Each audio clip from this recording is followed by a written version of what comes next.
Jane Eyre by Charlotte Brontë. Chapter 5. 5 o'clock had hardly struck on the morning of the 19th of January when Bessie brought a candle into my closet and found me already up and nearly dressed. I had risen half an hour before her entrance and had washed my face and put on my clothes by the light of a half-moon just setting, whose rays streamed through the narrow window near my crib. I was to leave Gateshead that day by a coach which passed the lodge gates at 6 a.m. Bessie was the only person yet risen. She had lit a fire in the nursery, where she now proceeded to make my breakfast. Few children can eat when excited with the thoughts of a journey, nor could I. Bessie, having pressed me in vain to take a few spoonfuls of the boiled milk and bread she had prepared for me, wrapped up some biscuits in a paper and put them into my bag. Then she helped me on with my pelisse and bonnet, and wrapping herself in a shawl, she and I left the nursery. As we passed Mrs. Reed's bedroom, she said, "Will you go in and bid Mrs. good-bye?" "No, Bessie. She came to my crib last night when you were gone down to supper, and said I need not disturb her in the morning, or my cousins either, and she told me to remember that she had always been my best friend, and to speak of her and be grateful to her accordingly." "What did you say, miss?" "Nothing. I covered my face with the bedclothes and turned from her to the wall." "That was wrong, Miss Jane." "It was quite right, Bessie. Your missus has not been my friend. She has been my foe." "Oh, Miss Jane, don't say so." "Goodbye to Gateshead," cried I, as we passed through the hall and went out at the front door. The moon was set, and it was very dark. Bessie carried a lantern, whose light glanced on wet steps and gravel roads sodden by a recent thaw. Raw and chill was the winter morning. My teeth chattered as I hastened down the drive. There was a light in the porter's lodge. When we reached it, we found the porter's wife just kindling her fire. My trunk, which had been carried down the evening before, stood corded at the door. It wanted but a few minutes of 6, and shortly after that hour had struck, the distant roll of wheels announced the coming coach. I went to the door and watched its lamps approach rapidly through the gloom. "Is she going by herself?" asked the porter's wife. "Yes, "And how far is it?" 50 miles. "What a long way. I wonder Mrs. Reed is not afraid to trust her so far alone." The coach drew up. There it was at the gates with its 4 horses and its top laden with passengers. The guard and coachman loudly urged haste. My trunk was hoisted up. I was taken from Bessie's neck, to which I clung with kisses. "Be sure and take good care of her," cried she to the guard as he lifted me into the inside. "Aye, aye," was the answer. The door was slapped to. A voice exclaimed, "All right," and on we drove. Thus was I severed from Bessie and Gateshead, thus whirled away to unknown and, as I then deemed, remote and mysterious regions. I remember but little of the journey. I only know that the day seemed to me of a preternatural length, and that we appeared to travel over hundreds of miles of road. We passed through several towns, and in one, a very large one, the coach stopped, the horses were taken out, and the passengers alighted to dine. I was carried into an inn, where the guard wanted me to have some dinner, but, as I had no appetite, he left me in an immense room with a fireplace at each end, a chandelier pendant from the ceiling, and a little red gallery high up against the wall filled with musical instruments. Here I walked about for a long time, feeling very strange and mortally apprehensive of someone coming in and kidnapping me, for I believed in kidnappers, their exploits having frequently figured in Bessie's fireside chronicles. At last the guard returned. Once more I was stowed away in the coach, my protector mounted his own seat, sounded his hollow horn, and away we rattled over the stony street of L. The afternoon came on wet and somewhat misty. As it waned into dusk, I began to feel that we were getting very far indeed from Gateshead. We ceased to pass through towns. The country changed. Great grey hills heaved up round the horizon. As twilight deepened, we descended a valley, dark with wood, and long after night had overclouded the prospect, I heard a wild wind rushing amongst trees. Lulled by the sound, I at last dropped asleep. I had not long slumbered when the sudden cessation of motion awoke me. The coach door was open, and a person like a servant was standing at it. I saw her face and dress by the light of the lamps. "Is there a little girl called Jane Eyre here?" she asked. I answered, Yes. and was then lifted out. My trunk was handed down, and the coach instantly drove away. I was stiff with long sitting and bewildered with the noise and motion of the coach. Gathering my faculties, I looked about me. Rain, wind, and darkness filled the air. Nevertheless, I dimly discerned a wall before me and a door open in it. Through this door I passed with my new guide. She shut and locked it behind her.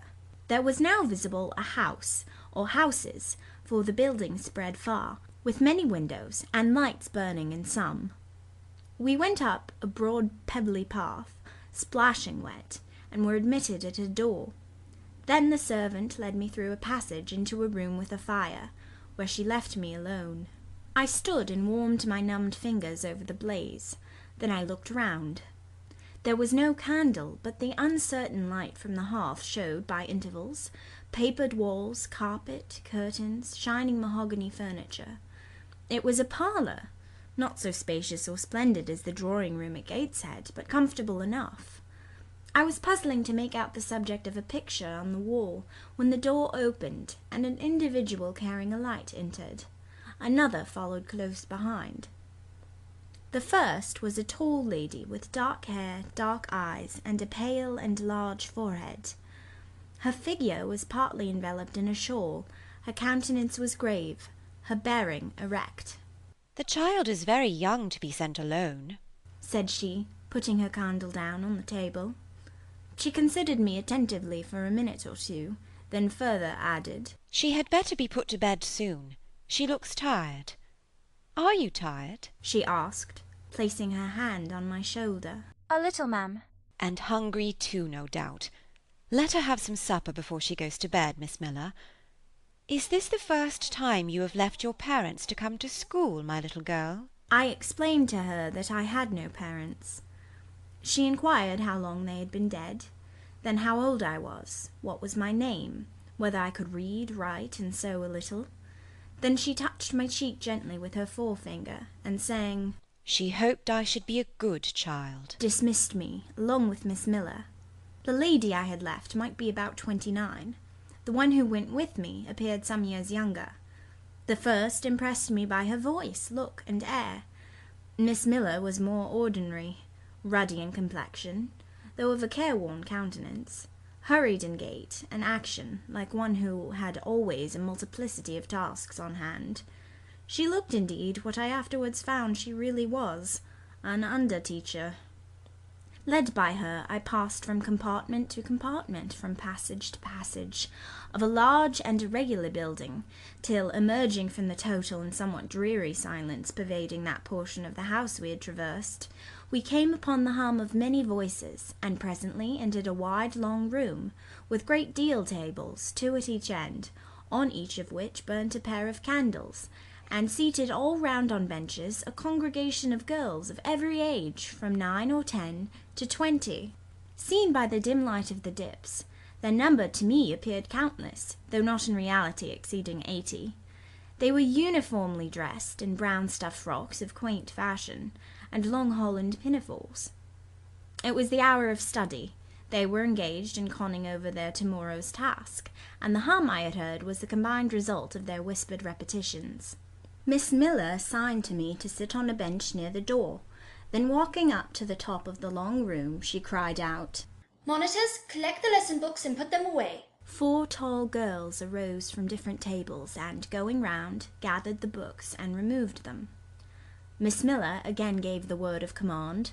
"Monitors, fetch the supper trays." The tall girls went out and returned presently, each bearing a tray with portions of something, I knew not what, arranged thereon, and a pitcher of water and mug in the middle of each tray.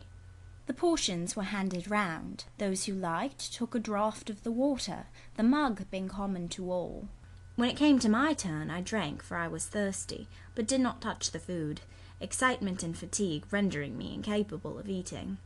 I now saw, however, that it was a thin oaten cake, shared into fragments.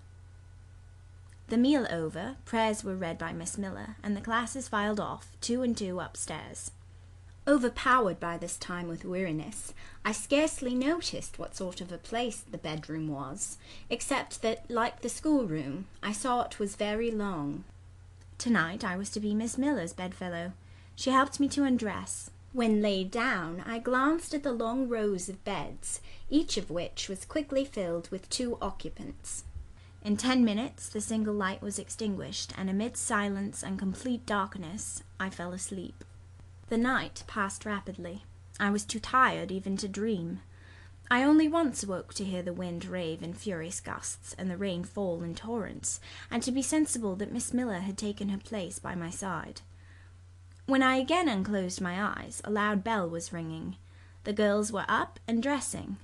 Day had not yet begun to dawn, and a rushlight or 2 burned in the room. I too rose reluctantly.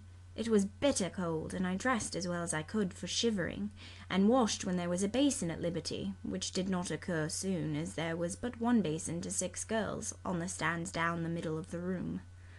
Again the bell rang. All formed in file, 2 and 2, and in that order descended the stairs and entered the cold and dimly lit schoolroom. Here prayers were read by Miss Miller. Afterwards she called out, Form classes. A great tumult succeeded for some minutes, during which Miss Miller repeatedly exclaimed, Silence. and Order.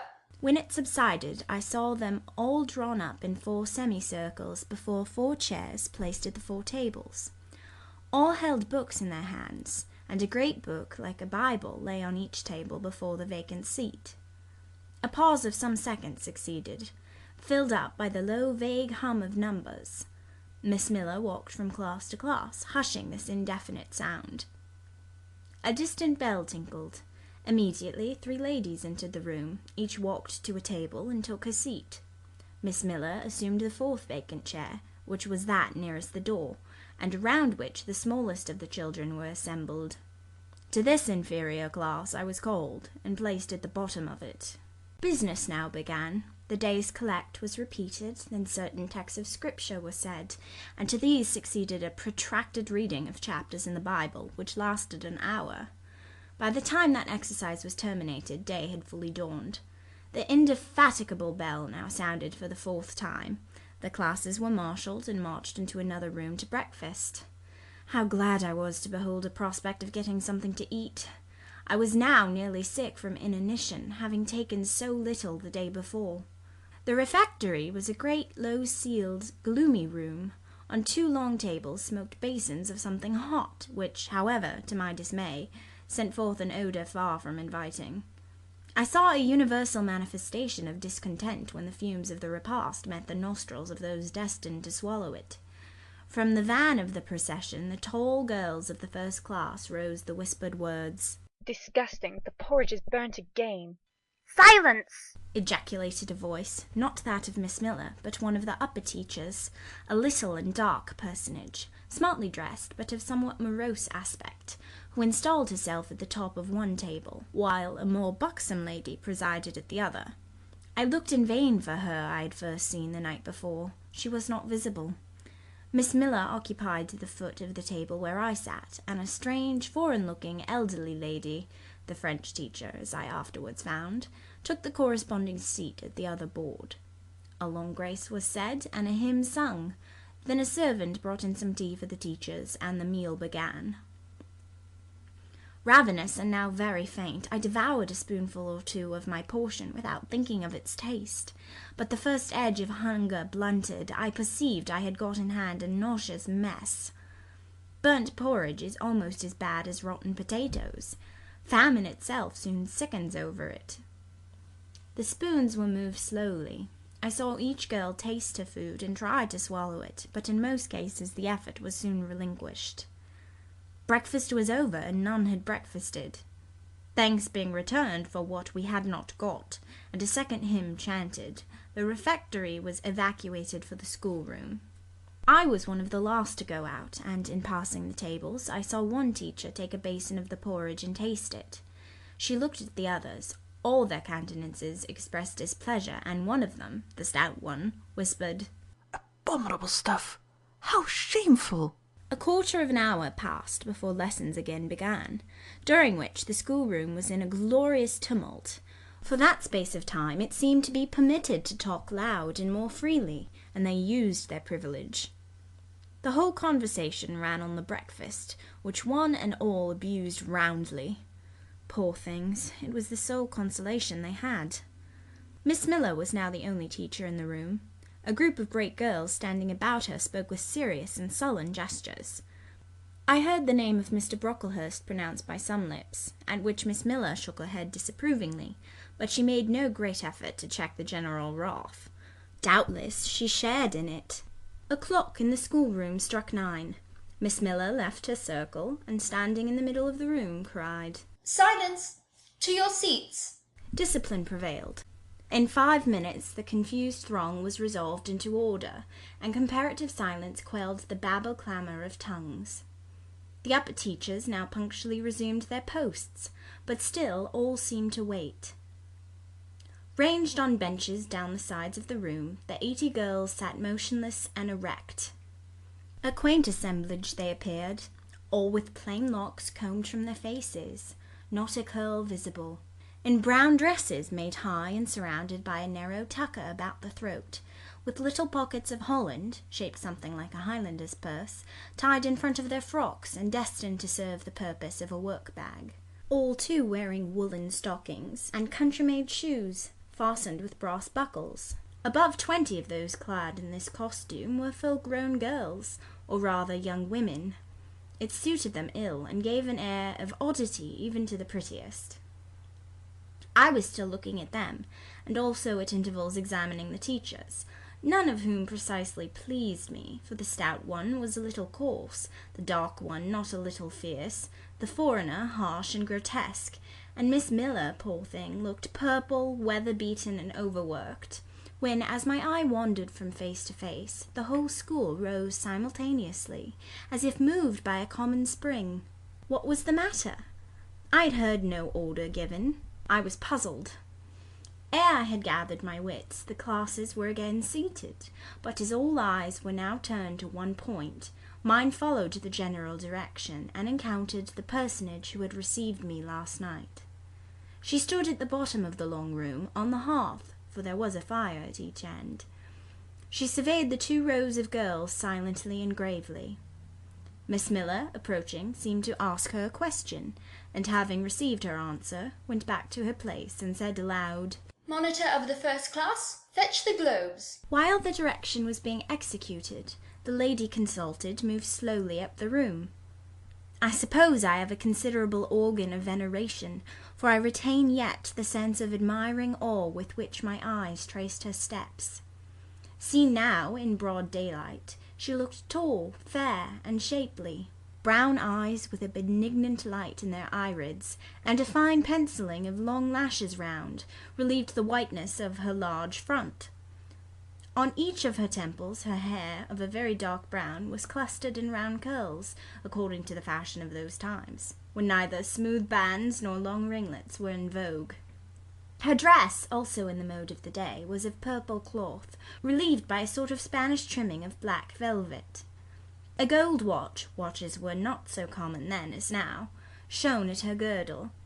Let the reader add, to complete the picture, refined features, a complexion, if pale, clear, and a stately air and carriage, and he will have, at least as clearly as words can give it, a correct idea of the exterior of Miss Temple. Maria Temple, as I afterwards saw the name written in a prayer book entrusted to me to carry to church. The superintendent of Lowood, for such was this lady, having taken her seat before a pair of globes placed on one of the tables, summoned the first class round her, and commenced giving a lesson on geography. The lower classes were called by the teachers. Repetitions in history, grammar, etc. went on for an hour. Writing and arithmetic succeeded, and music lessons were given by Miss Temple to some of the elder girls. The duration of each lesson was measured by the clock, which at last struck 12. The superintendent rose. "I have a word to address to the pupils," said she. The tumult of cessation from lessons was already breaking forth, but it sank at her voice. She went on. "You had this morning a breakfast which you could not eat. You must be hungry. I have ordered that a lunch of bread and cheese shall be served to all." The teachers looked at her with a sort of surprise. "It is to be done on my responsibility," she added in an explanatory tone to them, and immediately afterwards left the room. The bread and cheese were presently brought in and distributed, to the high delight and refreshment of the whole school. The order was now given, To the garden. Each put on a coarse straw bonnet with strings of coloured calico and a cloak of grey frieze. I was similarly equipped, and following the stream I made my way into the open air. The garden was a wide enclosure, surrounded with walls so high as to exclude every glimpse of prospect. A covered veranda ran down one side, and broad walks bordered a middle space divided into scores of little beds. These beds were assigned as gardens for the pupils to cultivate, and each bed had an owner. When full of flowers, they would doubtless look pretty, but now, at the latter end of January, all was wintry blight and brown decay. I shuddered as I stood and looked round me. It was an inclement day for outdoor exercise, not positively rainy, but darkened by a drizzling yellow fog. All underfoot was still soaking wet with the floods of yesterday. The stronger among the girls ran about and engaged in active games, but sundry pale and thin ones herded together for shelter and warmth in the veranda, and amongst these, as the dense mist penetrated to the shivering frames, I heard frequently the sound of a hollow cough. As yet I had spoken to no one, nor did anybody seem to take notice of me. I stood lonely enough, but to that feeling of isolation I was accustomed. It did not oppress me much. I leant against a pillar of the veranda, drew my grey mantle close about me, and, trying to forget the cold which nipped me without, and the unsatisfied hunger which gnawed me within, delivered myself up to the employment of watching and thinking. My reflections were too undefined and fragmentary to merit record. I hardly yet knew where I was. Gateshead and my past life seemed floated away to an immeasurable distance. The present was vague and strange, and of the future I could form no conjecture. I looked round the convent-like garden, and then up at the house, a large building, half of which seemed grey and old, the other half quite new.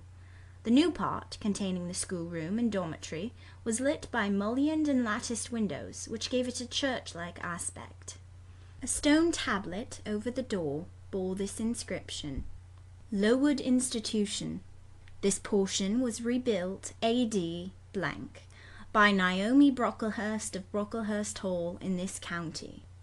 Let your light so shine before men that they may see your good works and glorify your Father which is in heaven.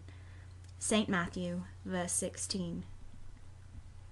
I read these words over and over again. I felt that an explanation belonged to them, and was unable fully to penetrate their import. I was still pondering the significance of institution, and endeavouring to make out a connection between the first words and the verse of Scripture, when the sound of a cough close behind me made me turn my head. I saw a girl sitting on a stone bench near. She was bent over a book, on the perusal of which she seemed intent. From where I stood I could see the title. It was Rasselas, a name that struck me as strange and consequently attractive.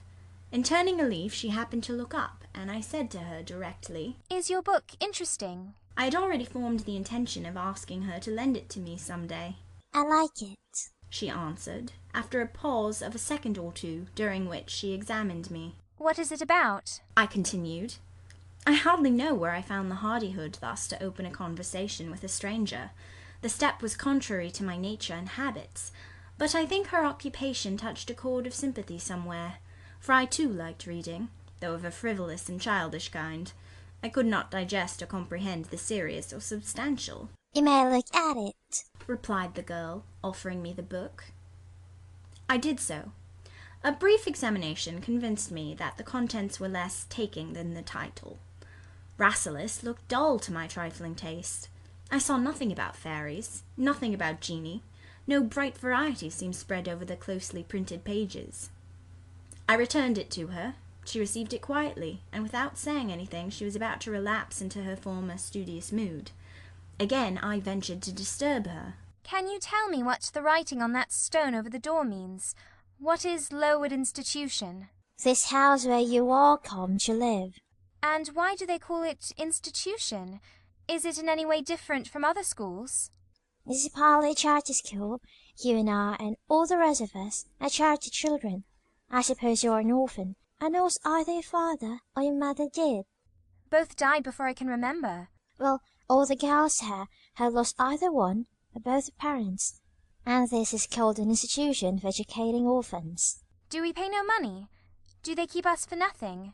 We pay, or our friends pay, £15 a year for each. Then why do they call us charity children?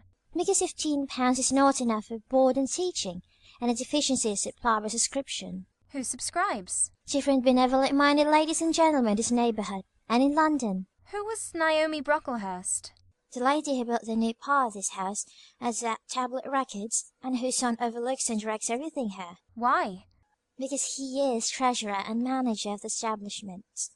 Then this house does not belong to that tall lady who wears a watch, and who said we were to have some bread and cheese. To Miss Temple? Oh, no. I wish it did. She has to answer Mr. Brocklehurst for all she does. Mr. Brocklehurst buys all our food and all our clothes. Does he live here? No, 2 miles off, a large hall. Is he a good man? He is a clergyman, and he said to do a great deal of good. Did you say that tall lady was called Miss Temple?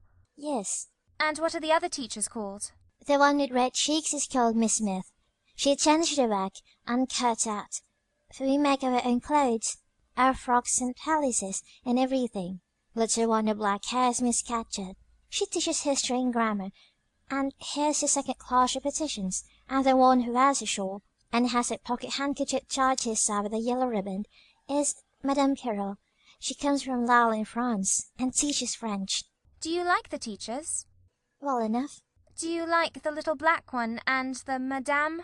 I cannot pronounce her name as you do. Miss Scatcherd is hasty. You must take care not to offend her. Madame Pirot is not that sort of person. But Miss Temple is the best, isn't she? Miss Temple is very good and very clever. She is above the rest, because she knows far more than they do. Have you been long here? 2 years. Are you an orphan? My mother is dead. Are you happy here? You ask rather too many questions. I have given you answers enough at the present. Now I want to read. But at that moment the summons sounded for dinner. All re-entered the house. The odour which now filled the refectory was scarcely more appetizing than that which had regaled our nostrils at breakfast. The dinner was served in 2 huge tin-plated vessels, whence rose a strong steam, redolent of rancid fat. I found the mess to consist of indifferent potatoes and strange shreds of rusty meat, mixed and cooked together. Of this preparation, a tolerably abundant plateful was apportioned to each pupil. I ate what I could, and wondered within myself whether every day's fare would be like this. After dinner we immediately adjourned to the schoolroom. Lessons recommenced, and were continued till 5 o'clock. The only marked event of the afternoon was that I saw the girl with whom I had conversed in the veranda dismissed in disgrace by Miss Scatcherd from a history class, and sent to stand in the middle of the large schoolroom. The punishment seemed to me in a high degree ignominious, especially for so great a girl. She looked 13 or upwards. I expected she would show signs of great distress and shame, but to my surprise she neither wept nor blushed. Composed, though grave, she stood the central mark of all eyes. How can she bear it so quietly, so firmly? I asked of myself. Were I in her place, it seems to me I should wish the earth to open and swallow me up. She looks as if she were thinking of something beyond her punishment, beyond her situation, of something not round her nor before her. I have heard of daydreams. Is she in a daydream now? Her eyes are fixed on the floor, but I am sure they do not see it. Her sight seems turned in, gone down into her heart. She is looking at what she can remember, I believe, not at what is really present. I wonder what sort of a girl she is, whether good or naughty. Soon after 5 p.m. we had another meal, consisting of a small mug of coffee and half a slice of brown bread. I devoured my bread and drank my coffee with relish, but I should have been glad of as much more. I was still hungry. Half an hour's recreation succeeded, then study, then the glass of water and the piece of oat cake, prayers and bed. Such was my first day at Lowood. End of chapter 5.